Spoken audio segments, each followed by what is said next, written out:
This is ARCANIA, and pretty much it's the next game in the Gothic series. One of the things that we've worked on really hard is to make sure that if you're a Gothic fan, you're going to recognize the game because it is the next one in the series.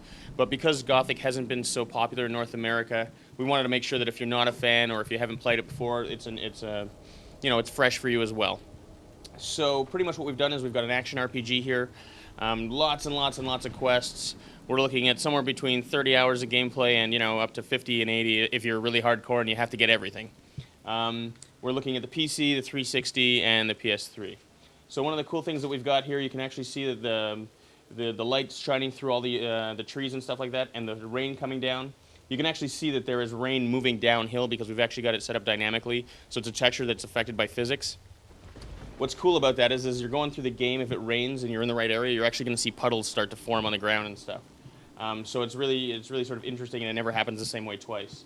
Something else that's cool is in the Gothic series, NPCs actually react to the time of day and everything else, and the weather. So what we've done is we're going to give you spells where you can control them. So if you don't feel like attacking someone, that was a nice long jump there. Obviously in the final game that would kill you, but we've got E3 privileges.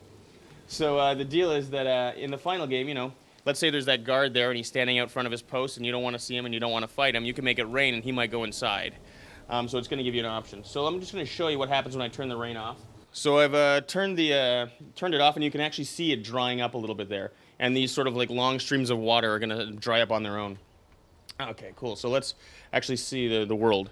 So the world itself is comprised of 3 islands. The one that we're on right now is sort of the big main island. It's about 85% of the game.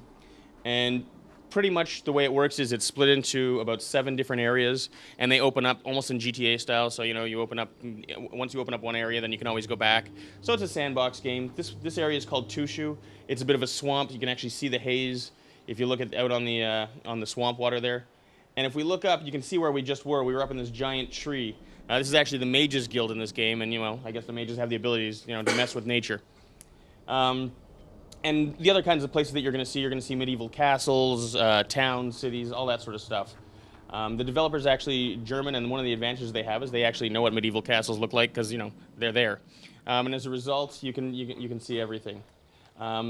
So each of those different areas actually have their own culture, and you'll actually be able to see them in the arms and armor. So if I turn around for a second here, you can see the front of my shield has a very distinct pattern on it. Every area you go to is going to have very distinct patterns and things like that.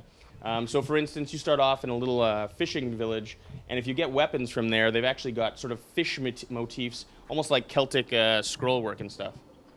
So there's a lot of attention to detail, so if you're interested in looking at that, it's there. All right, let's go ahead and look at some combat. One of the things that we really wanted to do here is we wanted to make sure that the game was accessible to everybody, as I've said. So one of the ways that we've done that is we made sure that, especially if you're a console player, but even if you're a PC player, if you're not sort of a hardcore combat fanatic, then you can get in there. So let's see here. We've added a lock-on. So now what you can do is you can actually lock onto things. And if I pull out my bow, I've got a really good chance of hitting something here. So that's an option for you if you want to play it that way. It's a long game, however, and you may want to level your skill set up. So if I choose not to lock on, and I'm probably going to miss, but let's see what we can do here. There we go. If I choose not to lock on, I can shoot my bow sort of on the fly. And what we've done is we've said, okay, well, if you're not going to lock on, you're going to do double damage. So what it does is it gives you a balancing feature. Okay, cool. As I level up, and you'll find this with the swords and the magic, you're going to get charge attacks as well. It's an RPG, so we want to make sure that the longer you play, the funner it is. So let's go ahead and jump in and see if we can do some melee. Cool. So I pulled out my sword, and it's multi-directional combat, so I can fight people behind me, to the side, any direction I want. There we go. Oh, get the guy behind me. There we go. And the idea being that if a mob attacks you, you can really handle a large group of people, regardless of what they're doing. Other things that we've got are as you're attacking, if I just want to button mash, I can. But at the end of every swing, you'll see my sword glows blue. And if I hit the button at the right time, I'll actually pull off a combo. So the idea is that there's different kinds of combat going on with everything. All right, let's take a look at some magic real quick. Cool, so we've got a fireball here. It's an RPG, you've got to have a fireball. If we take a look at it, you can see that we've got, it's obviously got all the dynamic lighting going on. You can run into a dark cave with it, and it's going to act as a light. There's all kinds of occlusion going on and all that stuff, so it actually looks like a fireball. And, when you're holding fire in your hand, you want it to be as realistic as possible. Let's take care of these guys. So I'm going to throw some fireballs at these guys. Again, I can lock on if I want to. There we go. And let's just do that for a second. So like I said, you can always charge any, you can charge all of your attacks. So we're going to use the magic here. And I'm going to lock on to this guy. Let's see if I can get him. There we go. And I'm going to charge this one. So this would be a full level 3 fireball. And it's turning into an AoE now. So it's an area of effect. And you can see that we just, blow everybody in the neighborhood away. I'm going to quickly change to my sword, and I can really go to town.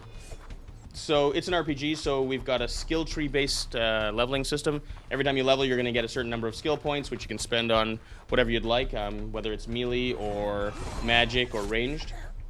And, of course, it's an RPG, so we've got blacksmithing, and we've got alchemy, and, all the good stuff that you expect to see in there.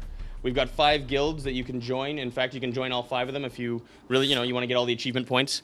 So you've got the Mages Guild, the Alchemist Guild, the Fighters, and now I'm on the spot, so I've got to get all 5.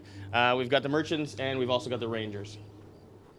And so what you'll do is, if you go through them, then you're going to be able to, you'll unlock new abilities, and you'll unlock new weapons and things like that. As far as the story goes, if you happen to be a Gothic fan, we appreciate you having played the previous games, and so a lot of your favorite characters are going to come back. And in fact, the lead character from all the previous games is back, but this time, at least at the beginning, he's the bad guy. So if you recognize it, then you're going to have some closure, but if you're brand new to it, then it's okay too, because, it's a brand new character, it's a brand new island, and it's kind of fresh.